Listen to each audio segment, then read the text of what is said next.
Elections దగ్గరికి వస్తున్నాయి. అధికారంలో ఉన్నటువంటి పార్టీ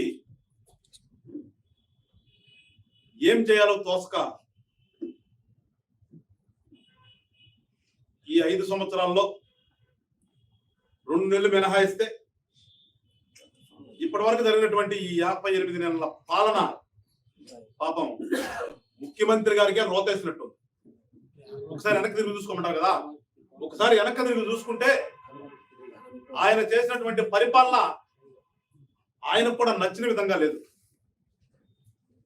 అవన్నీ కూడా ప్రెస్టేషన్ లో నిన్న చూసాం ఆయన మాటల్లో. మన ఉమ్మడి గుంటూరు జిల్లాలో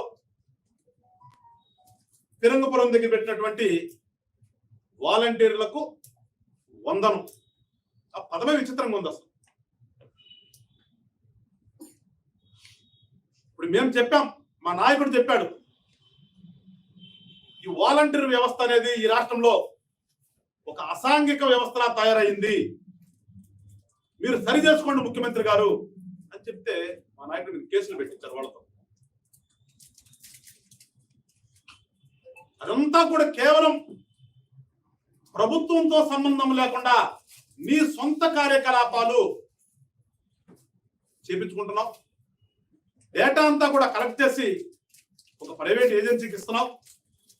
దాని నుంచి చాలా అక్రమాలు జరుగుతున్నాయి ఈ రాష్ట్రంలో. అంటే చించుకున్నారు ఒక్కొక్కడు అంతటి కాకుండా కేసులు పెట్టారు. కానీ నిన్న అదే తిరిగి చూస్తే అక్కడ కట్ చేసి ఇక్కడ నిన్న పిరంగపట్నంలో చూస్తే ఏం మాట్లాడుతున్నాడు నిన్న, మీరే నా సైన్యం, యుద్ధానికి సిద్ధంగా అండి అంటే అర్థం ఏంటి? ముఖ్యమంత్రి గారు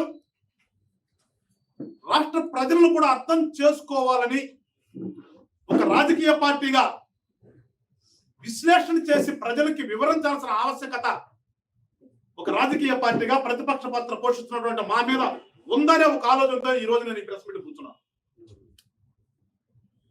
మీరందరూ నా సైన్యం, చేతులు మడతేద్దాం, మీరు సిద్ధంగా అండి అంటే ఏంటి భావన?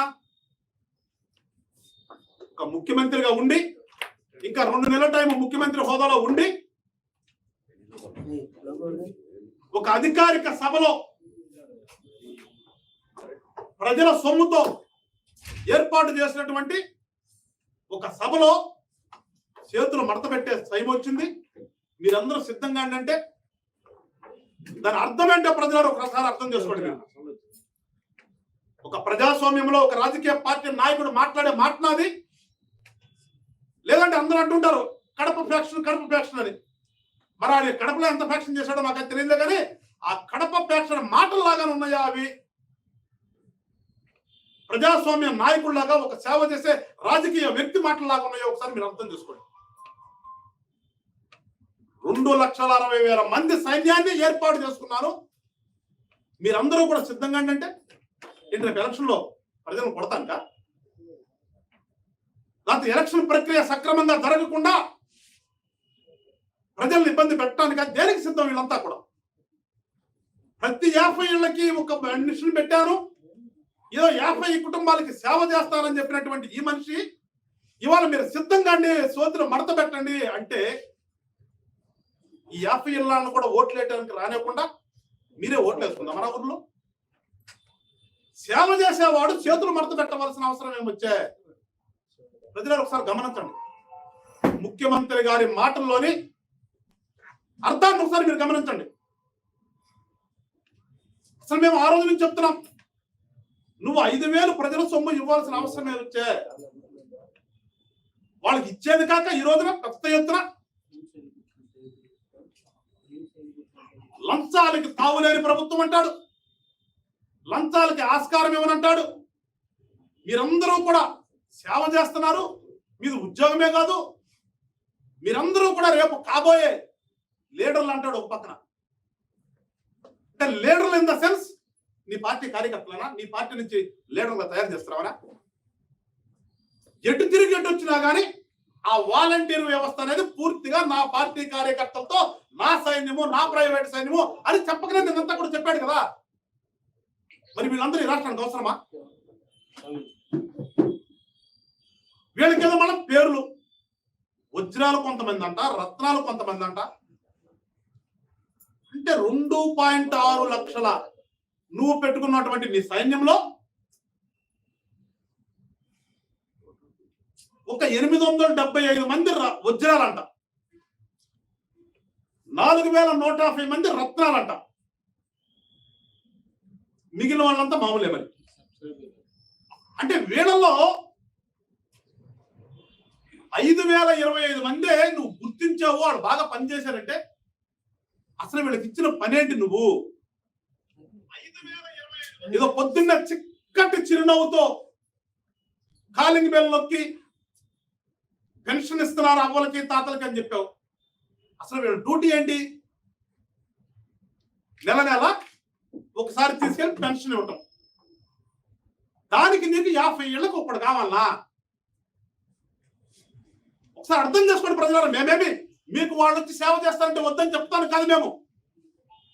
కానీ దీని వెనక దుర్వినియోగం అవుతున్నటువంటి ప్రజల సొమ్ము ఎంత? ఇన్ని వేల కోట్లు ఇవాళ వీళ్ళ కోసం ఖర్చు చేశాడు. ఈ వేల కోట్లన్నీ కూడా ఇంకా చాలా మంది పేదలకి, చాలా మంది వికలాంగులకి, చాలా మంది వితంతువులకి నెల ఇవ్వచ్చు కదా. నేను చెప్పేది ఇంకా ఎక్కువ మందికి ఇవ్వచ్చు కదా. సక్రమంగా ఉన్నటువంటి వ్యవస్థలోని ఉద్యోగస్తులందరినీ కూడా మీరు ఉపయోగించుకుంటే ఇంకా లక్షల మందికి బెనిఫిట్స్ ఇవ్వచ్చు. కానీ నీ ప్రైవేట్ సైన్యాన్ని ఏర్పాటు చేసుకుని వాళ్ళ ద్వారా నువ్వు వ్యవస్థను నిర్వీర్యం చేస్తూ ఇవాళ వాళ్ళ ద్వారా ఊర్లో ఏ పని కావాలన్నా కానీ ఆ వాలంటీర్ అన్నా కూడా ఆ గ్రామ సచివాలయానికో ఎంఆర్ఓ ఆఫీస్కో వెళ్ళేటట్టుగా నువ్వు పనిచేస్తూ ఎక్కడా కూడా లంచాలకు ఆస్కారం లేదు, చాలా జెన్యూన్ గా పనిచేస్తున్నారని చెప్పేసి చెప్పుకోవడానికి సిగ్గుందా ముఖ్యమంత్రి గారు మీకు? అసలు నువ్వు నిన్న చేసిన పని ఏంటి? లంచం కదా అది.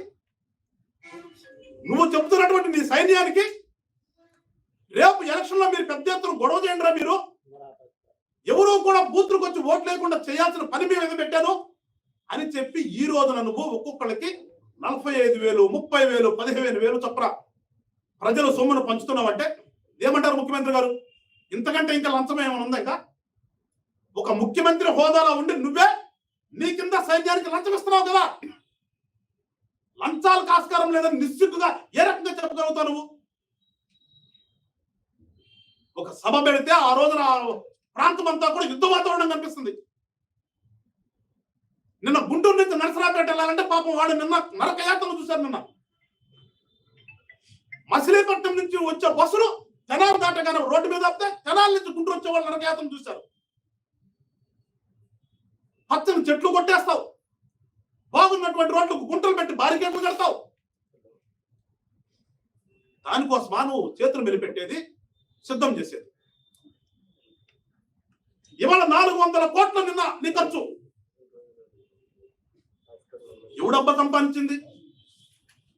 ఎవరికి ఇచ్చావు? ఎవరికి చెందవలసిన సొమ్ముని ఎవరికి పంచుతున్నావు నువ్వు? నీ స్వలాభం కోసం, నీ సొంతం కోసం నువ్వు ఒక సైన్యాన్ని ఏర్పాటు చేసుకుని ఆ సైన్యానికి ప్రజలు డబ్బిస్తావా? అది ప్రజాస్వామ్యమా? దీనికోసం నువ్వు వచ్చి అక్కడ సభలు పెట్టి ప్రతిపక్ష నాయకులు తిడతావా? ప్రజలారా ఒకసారి ఆలోచన చేయండి.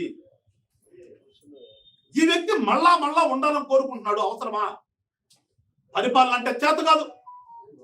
ప్రజల సొమ్మును విచ్చలవిడిగా తన సొంతానికి వాడుకుంటాడు, కేవలం తన స్వార్థం కోసమే. జనసేన పార్టీ లక్ష్యం పదవులు కానీ మేము కోరుకునే అధికారం కానీ ప్రజల కోసం, ప్రజలకు మంచి చేద్దామని, రాష్ట్రాన్ని అభివృద్ధి చేద్దామని. కానీ జగన్మోహన్ రెడ్డి అనే వ్యక్తి అధికారం ఎందుకోసం కోరుకుంటాడు? హైదరాబాద్ కోర్టుకి కేసులకు వెళ్ళి అటెండ్ అవ్వకుండా ఉండడం కోసం కోరుకుంటున్నాడు. అతని మీద పెట్టినటువంటి 33 కేసులు కూడా విచారణకు రాకుండా, విచారణ జరగకుండా ఆపుకునే ప్రయత్నం ముఖ్యమంత్రి హోదాలో ఉంటే ఆపుకోవచ్చనే ఒక ప్రయత్నం కోసం అతనికి అధికారం కోసం కోరుతున్నాడు. కానీ జనసేన పార్టీ అధికారం అడిగేది ఇంకొక పార్టీతో పొత్తు పెట్టుకుని ఒక సుస్థిర ప్రభుత్వం ఏర్పాటు చేయాలనుకునేది పాడైపోయినటువంటి రాష్ట్రాన్ని బాగు చేసుకుందాం. ఏమి చేయాలో దిక్కు తెలుసుకుంటూ చూస్తున్నటువంటి ఈ యువత భవిష్యత్తుని తీర్చిదిద్దాలనే ఒక ఆలోచనతో 2.60 లక్షల వాలంటీర్లు ఎవరైతే పెట్టారో కుర్రవాళ్ళని వాళ్ళ జీవితం నాశనం చేసినటువంటి వ్యక్తి జగన్మోహన్ రెడ్డి గారు. మీకు ఏదో చేస్తాను అనే ఒక ఆశ చూపించి చదువుకున్న పిల్లలను ఉద్యోగాలకు వెళ్లకుండా ఇవాళ 5,000 అని చెప్పేసి అక్కడ పెట్టి వాళ్ళందరినీ కూడా అవినీతికి ఆస్కారాలను చేశాడు. వాళ్ళ ప్రతి వాలంటీర్ కూడా వాలంటీర్ మేము అనాలని అంటలేదు, కానీ జరుగుతున్నది చెప్తున్నాను. ఇవాళ జరుగుతున్నదండి ఈ వాలంటీర్లందరూ కూడా అసాంఘిక శక్తులాగా తయారయ్యి ఆ ఊర్లో ఏ పని కావాలన్నా వీళ్ళ ద్వారానే, వీళ్ళకి డబ్బులు ఇస్తేనే వీళ్ళ ఫైల్ తీసుకెళ్తున్నారు. ఇంకా చెప్పాలని నిశ్చితుగా జనవరి నెలలో మన పక్కన ఉన్నటువంటి సత్రపల్లి వేసుకో వెంకటరాంబాబు గారిది ఏం జరిగింది? ఈ వాలంటీర్లు ఈ అవ్వలకి తాతలకి తీసుకెళ్లి ఇచ్చే పెన్షన్ లో 100 రూపాయలు కట్ చేసి ఒక లాటరీ టికెట్ చేతిలో పెట్టారు. అదేమంటారు? అసాంఘికం కాదు అది? ఏ ముఖ్యమంత్రి గారు నీ దృష్టికి రాలేదా? నువ్వేనా కట్టడి చేసావా? మరి ఈ రకంగా చెప్పుకుంటూ పోతే వాలంటీర్లు చేస్తున్నవి ఈ రాష్ట్రంలో కోకొల్లలు ఉన్నాయి. దానికంతటికీ కారణం ముఖ్యమంత్రి గారే. ముఖ్యమంత్రి గారు నా ప్రైవేట్ సైన్ మరి వీళ్ళని తయారు చేసి వీళ్ళ ద్వారా అక్రమాలు అవినీతి చేపిస్తున్నాడు. వీళ్ళ భవిష్యత్తు నాశనం అయిపోతుంది. ఈ ముఖ్యమంత్రి ఇంకా 2 నెలలు అంటాడు, పోతాడు. కానీ తర్వాత మీ పనేంట్రా బాబు? పిల్లలు ఒకసారి ఆలోచించండి. మీరు అందరూ కూడా మీ భవిష్యత్తు నాశనం చేసుకుంటారు మీరు. కానీ జనసేన పార్టీ కోరేది మీ భవిష్యత్తు బాగుండాలని చెప్తున్నాం మేము. అదే మీకు సక్రమంగా ఒక ఉద్యోగం ఇస్తే ఇవాళ మీరు 5,000 తీసుకుంటూ సరిపోక మీరు లంచాలకు అలవాటు పడాల్సిన అవసరం ఉండదు కదా అనేది మా ఆవేదన. ఒకసారి జనసేన పార్టీ యొక్క ఆవేదన మీరు అర్థం చేసుకోండి. చెప్తే మీకేదో వ్యతిరేకంగా మాట్లాడతామనే భావన మీకొద్దు అనేది మనం చెప్తున్నాడు సభలో. ఎక్కడో సిద్ధం సభలో వీడు కనుక వస్తే ఇప్పుడు ఉన్నటువంటి పథకాలన్నీ తీసేస్తారని, అట్లాగే వీళ్ళు వస్తే ఈ వాలంటీర్లో ఉన్నటువంటి 2.06 లక్షల చేత పిల్లల భవిష్యత్తు పాడైపోతుంది. కానీ పాడైపోతున్నటువంటి భవిష్యత్తుని బాగు చేద్దామని ఆలోచనతోనే మీది కరెక్ట్ కాదని చెప్తున్నాం మేము. ఏదైతే ఆయన చెప్పినట్టుగా పథకాలు తీసేయడం ఎవడి వల్ల కాదు. ఈ ప్రజాస్వామ్య వ్యవస్థలో పథకాలు అనేవి ఎప్పటి నుంచో జరుగుతూనే ఉంటాయి. ఇవాళ జగన్మోహన్ రెడ్డి ఉండొచ్చు, రేపు చంద్రబాబు ఉండొచ్చు, ఏదైనా పవన్ కళ్యాణ్ గారు రావచ్చు, లేదంటే గతంలో జరిగిపోయినటువంటి పెద్ద మేధావులందరూ కూడా ఈ సంక్షేమం అనేది అక్కడ వరవడి కొనసాగుతుంది. అది ప్రజాస్వామ్యంలో ప్రభుత్వం యొక్క విధి. దాన్ని ఎవరు కూడా తీసేరారు. కానీ ప్రభుత్వం అంటే ప్రభుత్వం విధి తెలియని వ్యక్తి కాబట్టి పిచ్చి పిచ్చి మాటలు మాట్లాడుతున్నాడు. నేను కనుక గెలవకపోతే, నన్ను కనుక వాడిపోతే వాళ్ళు వస్తే పథకాలు తీసేస్తాను. ఏమి పేదలకి ఇల్లు పథకం ఈయన పెట్టాడా? పెన్షన్ పథకం ఈయన పెట్టాడా? డ్వాక్రా మహిళలకు రుణాలు ఈయన పెట్టాడా? ఏది ఈయన కనుక్కున్నది ఏంటి? ఈయన పెద్ద కనుక్కున్న వాసుకోడిగమా కనుక్కున్నట్టుగా ఈయన చెప్పుకొస్తాడా? ప్రజలారా మీకు కూడా చెప్తున్నాం, జనసేన పార్టీ ఆశయం ఈ రాష్ట్రం బాగుండాలి. జనసేన పార్టీ యొక్క కోరిక ఈ రాష్ట్రంలో ఉన్న యువత భవిష్యత్తు బాగుండాలని. జనసేన పార్టీ లక్ష్యం ఒక మంచి ప్రభుత్వాన్ని ఏర్పాటు చేస్తే ప్రజలకందరికీ కూడా మంచి జరిగిద్దని ఒక ఆలోచనతోనే ఇవాళ తెలుగుదేశం పార్టీతో పొత్తుకెళ్ళి మేము ఇవాళ వస్తూ ఉంటే, ఏమి చేయాలో తెలియనటువంటి జగన్మోహన్ రెడ్డి అనే వ్యక్తి విఘ్నత మరిచిపోయి, సహనం కోల్పోయి, ఏం చేయాలో అర్థం కాక పిచ్చి పిచ్చి ప్రేలాపాలన్నీ మాట్లాడుతున్నాడు. ఒకసారి మీరు గమనించండి.